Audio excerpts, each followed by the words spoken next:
Hello and welcome back to the Wasteland, everybody. Welcome back to Fallout New Vegas, where we're going to be taking a look at the laser pistol and all the different versions of the laser pistol, which there's actually quite a few in New Vegas, which is pretty awesome. The laser pistol has been a staple in basically every Fallout game. I believe it has appeared in every single Fallout game since the very beginning. And in New Vegas, it might be your very first energy weapon that you get access to. It actually can be if you tag the energy weapon perks at Doc Mitchell's house, as well as I believe that there's a guaranteed spawn of a laser pistol in a box at Doc Mitchell's house, so you can actually start out with one of these if you would like to. So the regular laser pistol, as well as the Gunrunner's Arsenal version of a laser pistol, because these are exactly the same weapon, it's just the Gunrunner's Arsenal version can have mods attached to it, whereas the regular one can't. So let's talk about that one first. The laser pistol requires 0 energy weapons and only 1 strength, which makes it so that anybody can effectively wield the laser pistol, which is pretty awesome. You would kind of expect that from an energy weapon like this. It's like a lot of the very starting weapons, like the Silent 22,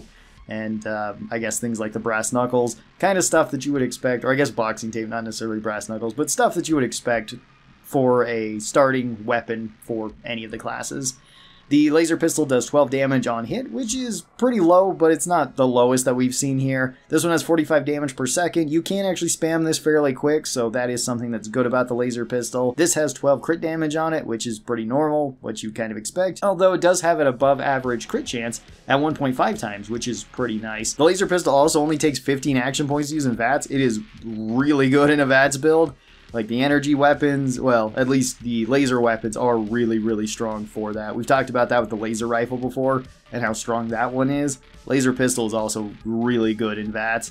This one has very low spread too at 0.1. It's an extremely accurate weapon. The laser weapons tend to be extremely accurate. I mean, we've even seen that in the laser RCW, where it has barely any spread to it whatsoever, and that's a full auto weapon. This is just a semi-auto weapon.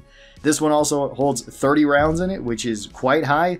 That makes it so you have an extremely large magazine, and this weapon already excels at spam firing, so you don't have to worry about it running out really quick. The laser pistol weighs 3 weight, which is a little bit heavy for a pistol, but it's not too bad. It's nothing way crazy.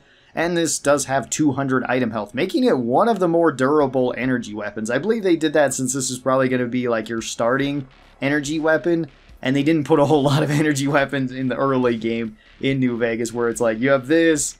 With the Gunrunner's Arsenal DLC, you are more likely to get things like plasma pistols, and you could get something like a recharger rifle right away. But at least in the base game, it was basically like, if you got a recharger rifle, you were a little bit lucky just finding dead Blight members. Other than that, you were probably going to get a laser pistol, and that's, I'm assuming, why they gave it so much health, so it didn't break right away for any of the energy weapon enjoyers. For the pros of the laser pistol, this one actually has pretty good damage per second. It's not bad for a pistol. It has really good action points, so for a VATS build, it's really great. It has good item HP, it doesn't break that fast, which is really good, and it's very accurate. It actually has a lot of stuff going for it for a starting weapon. For the general cons, though, it does have kind of low damage. It's not going to impress you with the amount of damage per shot that it's doing. On a crit build, it can kind of be a little bit better since it does have a higher crit chance, so you can stack those up a little bit more. And even if you are doing those low damage per shots, the damage per second and the continual rate of fire with this is pretty good since you have that 30 round magazine capacity too. This one does use the energy cells, which is a pretty common round. That's probably the most common or second most common energy weapon round in the game. This or microfusion cells, one of the two of them. It does actually have a couple of different ammo types that you can load into it as well, which is pretty cool. You have the standard energy cells, which these ones just do regular damage. However, all energy weapons have -2 damage threshold on them. They always have armor breaking, which is really cool. At least any of the microfusion cells, energy cells, or the electronic charge packs. So you get armor break on it, which is really, really cool. You have the bulk cells, which you can likely get a lot in the early game too. Chet tends to sell these, as well as certain merchants can sell them too. Sometimes just traveling merchants will have bulk energy cells, which is kind of cool. Bulk energy cells do less damage. They do 15% less damage overall, but they also do 15% less damage to your gun. These ones don't have armor breaking on them, but they do break your gun a little bit slower, so they're not a bad option to throw into the laser pistol right away. Then you have the overcharge cells. These ones give you 25% more damage and punch through 5 armor, but they break your gun 50% quicker. So they're not bad. They're actually pretty decent for this weapon since the laser pistol does actually have quite a bit of health. You have the max cells. Max cells give you 50% more damage per shot, minus 10 armor, but break your weapon 250% faster. So they can be pretty powerful, but you may not be wanting to load them in. With the laser pistol, it might not be such a big deal because it's not super difficult to find laser pistols to fix this one up with or to get weapon repair kits or whatever it might be. And it's not going to be expensive to pay somebody to fix up your gun. So if you want to just have really high damage, you could absolutely do that too if you wanted. And then there is the optimized cells. The optimized cells give you 30% more damage, so even more damage than the overcharged cells, slightly. Also punch through 5 armor, and they break your weapon 10% faster. So the downside to them is not really that big. You do need to have a perk to get this though. You do need to have Vigilant Recycler if you want to get the optimized cells. But that's going to be the only thing that you actually need for it. And you can get that perk pretty early on. I think it's a level 6 or a level 8 perk. It's one of the two. There is also some other perks that can really help with the laser pistol too. Laser Commander is fantastic because it just gets you more crit chance, and laser weapons really like crit chance, so that one's really good. You can get Meltdown. Meltdown gives you some AoE, so whenever you kill something, it can explode and deal damage to things around it. Basically, any action point perk works really well with the laser pistol too, so if you want to go with Action Boy, Action Girl, or if you want to go with Mathrath, they can all be really nice for the laser pistol since it's already very low action point costs. The laser pistol is actually pretty solid all the way around. For an overall rating on my tier list, I would probably put the regular laser pistol into very high C tier. It's a pretty good weapon overall. It has some flaws and you're probably going to replace it later on with some of the other energy weapons and maybe even some of the other energy pistols. But it's still a very solid option in the early game and will serve you absolutely well. I really enjoyed using it. I used it somewhat recently on my Dead Bodies run where I was just picking up stuff off of bodies. Laser pistol actually came in pretty handy on that run. It was pretty awesome. Let's talk about the Gunrunner's Arsenal version of the laser pistol and some of the mods that you can put on that. There is also one other laser pistol technically that I guess we can mention right now, which is like the Lost Laser Pistol. This is during a quest for the Brotherhood. It really doesn't matter. It's just a below average laser pistol. It just has slightly below average stats, or slightly below stats than what the regular laser pistol does. And since it does technically count as a quest item, you could sneak it into like dead money, since the casino can't take that from you. Why you would want to do that, I don't know, because you can get laser pistols, or at least one laser pistol in dead money. So you could just go and get that and you'd have a stronger option already right there. It doesn't actually give you any sort of advantage in that DLC. It's just something that you could bring in if you want. So it's not really worth mentioning. The Gunrunner's Arsenal version is quite a bit better because it can have mods. This one can have 3 mods attached to it, where you can have combat sights, which make it so you can ADS with the laser pistol. Otherwise, you're kind of just like looking off to the side with it, similar to how you do in Fallout 3, which is okay. I don't think it really matters that much. You can have the focus optic, which gives it 3 more damage, so it goes from a base 12 damage up to 15 damage. That's pretty good. That's actually a sizable increase for a weapon like this. Makes so your DPS goes up higher too.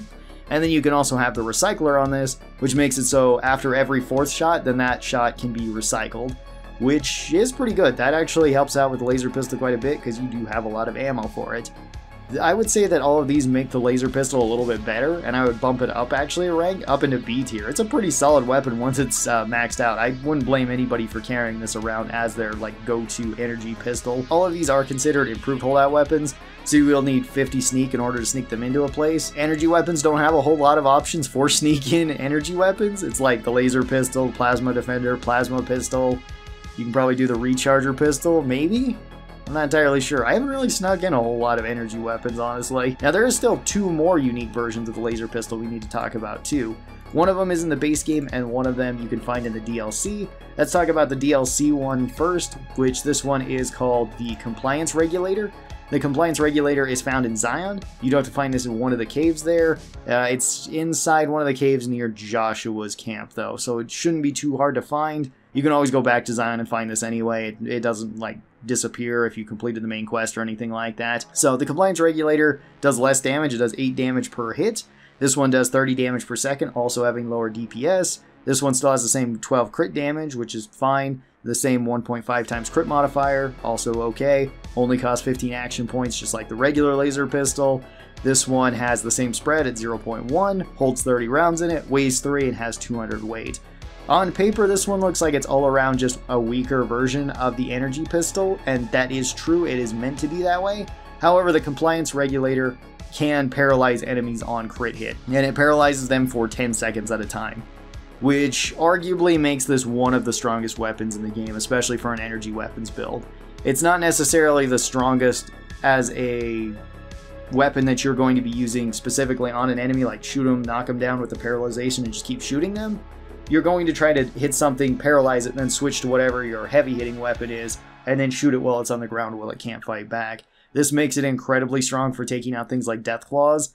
Even if there's multiple death claws, you can paralyze multiple of them and then shoot them when they're on the ground. So the compliance regulator, I would actually put all the way up into S tier on our tier list. If you're just going to be using it as a weapon, I would say it drops down to like D tier, because as a designated weapon, it's not really that good. You could take it on a pacifist run though, and make sure that you're not killing stuff with it. And it kind of reminds me of like the dart gun in Fallout 3, where the dart gun in Fallout 3 wasn't necessarily that strong by itself. It was okay, but it's mostly its secondary effect that broke limbs that made it so dang strong, it made it so overpowered, and the compliance regulator kind of fits that same role. Now there is still actually one additional unique laser pistol, which is called Pew Pew, and Pew Pew is a quest related item. This is the Sunset Sarsaparilla quest, where you need to collect 50 star caps or more. You can have more if you'd like, but so long as you get 50 blue star caps, then you can go to the Sunset Sarsaparilla factory, turn these into Festus. He'll tell you a story, which is technically a reward, but then you follow through the rest of the dialogue options, and it turns out your reward is in the back in a vault.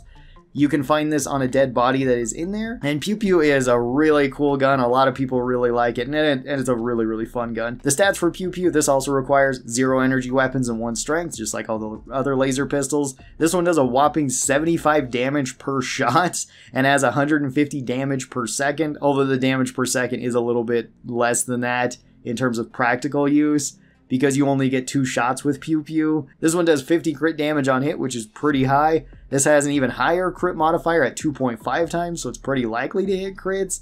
This one costs 35 action points, so it's not as good in VATS as the other laser pistols are, but it's still not bad. Still very accurate at the 0.1 times spread.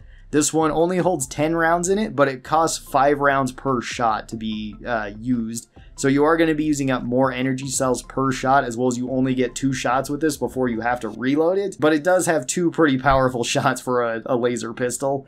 This one also weighs 3 weight, and this one has less item health at 80 item health, which might kind of sound bad, but then you got to remember you're going through 5 times the amount of ammo. So breaking your weapon a bit quicker isn't that big of a deal. It's one of my more favorite energy weapon pistols. I don't think I'd put it above the compliance regulator into S tier though. I think I'd actually just put it into A tier on my tier list. It's still a really good pistol. You can still sneak it in, and it's a very powerful sneak-in weapon if you want to do that. It is tied to a quest, which can be kind of a daunting quest. Finding 50 star caps isn't always the most difficult thing in the world to do, because there are set spawns for all the star caps. So you can definitely go around and collect them. It's really easy to spot them too once you get used to it. Basically just look for sarsaparilla bottles sitting up, and there's probably going to be a star cap next to them at any location. You'll find them really quick. And then whenever you drink any of the Sunset Sarsaparillas, there's a chance that you're going to get a blue star cap from it anyway. So in conclusion, should you use the laser pistol and all of its variants? Sure, the laser pistol is actually really good. It can be a really good early game weapon for just about any build. And even later on, the laser pistol is still pretty competent. The compliance regulator is fantastic, and Pew Pew is a lot of people's favorite energy weapon. So feel free to use any of them. They can all be pretty decent. Tell me your thoughts on the laser pistol and all of its variants in the comments below. I'd love to hear that. How many of you guys like doing this? How many of you guys like using an energy weapon build? Thank you guys so very much for watching this. I do appreciate it. If you'd like to see any more videos like this, just feel free to leave them down in the comments below. Thanks everybody for watching this. Do appreciate it. I hope you guys enjoyed it. And I will talk to you guys next time. Bye-bye, everybody.